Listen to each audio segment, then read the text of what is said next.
Okay, before we start today, I just need to say thank you. I see the notifications. I see how many of you are buying the guide, sending support, and messaging me. You are the first people to really back this channel, and I don't forget that. I will do my absolute best to give you everything inside my brain, no holding back. Today, we are talking about the new weapon, artificial intelligence. A lot of old school guys hate it, but listen to me. If I had AI like Gemini or ChatGPT when I first started hacking, I would have been unstoppable. Today, I'm going to show you how to use AI as a cybersecurity weapon, but we have to use it cleanly, we have to use it smart. When you open Wireshark and look at network traffic, it is a massive wall of noise, thousands of packets, nonsense. A beginner looks at that and their brain just freezes. How do you find the attacker in all that data? Today, I show you how to take that raw network chaos, feed it to an AI, and force it to write a clean, professional security report. This video is for educational purposes only. We are using a local legal DVWA lab. Do not go to jail for being stupid. Let's go. Okay, I am opening Kali Linux and I open Wireshark. If you don't know, Wireshark is your Wiretap. It sees every drop of blood on the network, every password, every scan, every request. It catches everything. I select my interface because I am using a virtual machine. I click ETH0. I click the blue shark pin at the top left. Boom, the capture is started. We are listening in the dark right now. The network is quiet. We need to simulate an attack. So we have something to feed the AI. Let's do some basic hacking stuff against our DVWA target. First, let's see if the ghost is breathing. I type ping space the target IP. Okay, great, it is alive. Now we kick the doors. We scan for open ports. I type sudo nmap space dash s capital C space dash s capital V space dash p dash space the target IP. Here we are scanning all 65,535 ports. We leave no stone unturned. Dash S capital V is service versioning. It doesn't just ask if the door is open. It kicks the door, grabs the guard by the shirt, and forces him to tell us exactly what software and what version is running. Dash S capital C runs default safe hacker scripts from the Nmap scripting engine to check for easy, stupid misconfigurations. Alright, the results are back. Look at my screen. No stupid analogies today. No, this is a door, this is a lock, bullshit. We just look at the raw data and we build the kill chain. Nmap gives us 5 open ports. Finally, let's brute force the web directories.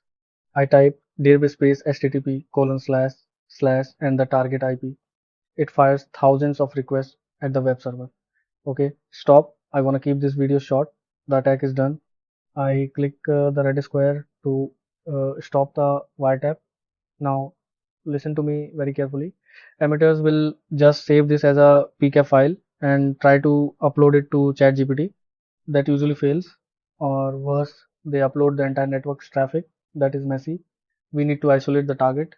In the filter bar at the top, I type IP addr equals and my target IP. Now we only see the bullets that hit our specific target. Next, we export it. AI language models read text much better than raw packet files.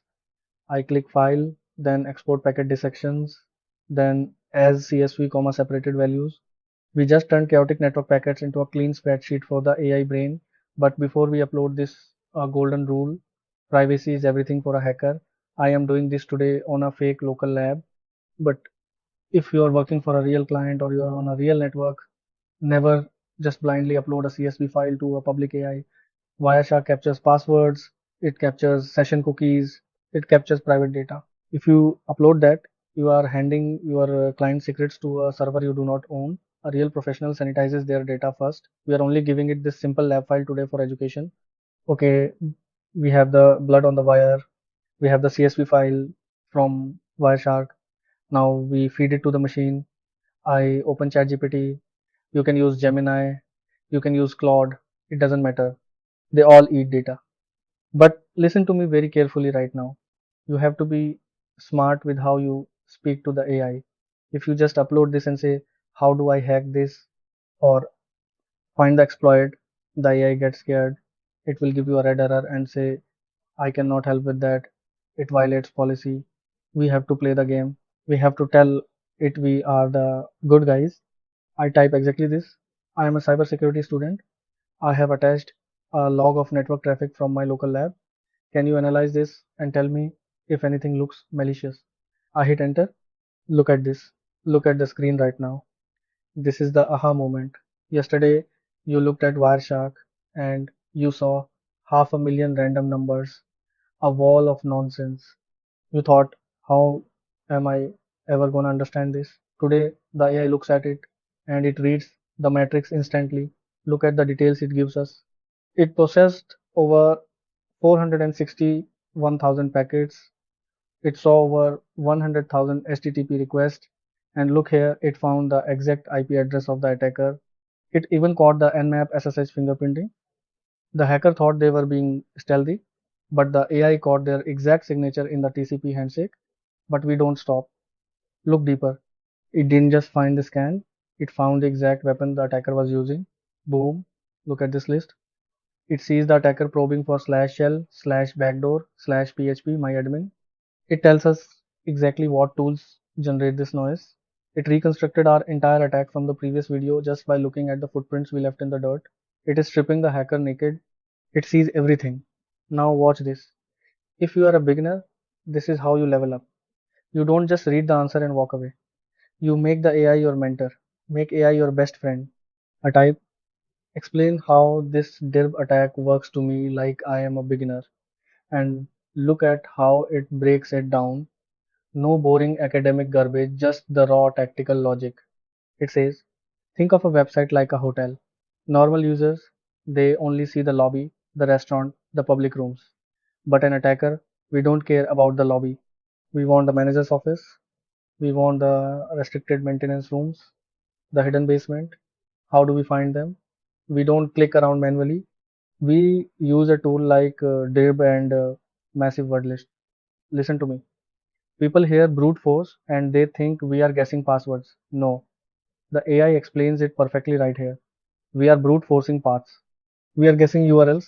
We take a dictionary of thousands of hidden names slash admin slash config.php slash backup zip, and we smash them against the web server thousands of times a second. And the server has to answer us. Every time we ask, it gives us an HTTP status code. If it spits back a 404 not found, we ignore it. It's a dead end. But if it gives us a 200, okay, jackpot, it means the page exists. We just found a door the developer forgot to lock, and the AI even tells us why we got caught. Look at this. Normal users do not request slash backdoor or slash htpasswd in rapid succession thousands of times. That is why our Wireshark capture exploded. Directive brute forcing is incredibly loud. It generates massive waves of 404 errors on the network. Security teams and firewalls will detect this instantly if they are looking. But if they aren't looking, we find their exposed Git repositories, we find their database admin panels, and we take over the server. Listen to me. You see what's happening here? The AI is not doing the hacking for you. A script kitty goes to ChatGPT and says, give me a virus. That is stupid. A professional uses AI like a senior analyst sitting right next to them in the lab. When you are tired, when your eyes are bleeding from reading logs, the AI doesn't get tired. It takes 500,000 lines of raw, confusing machine code and it instantly translates it into a clear tactical narrative. It maps the battlefield for you. It tells you exactly where the enemy is standing and what gun they are holding. If you are a beginner, you must use this. It will accelerate your learning 10 times faster. But remember, the AI just reads the map. Your brain still has to pull the trigger. Okay? Thank you for watching this video. I will see you in the next video. One life, one shot, make it count. Don't forget to subscribe.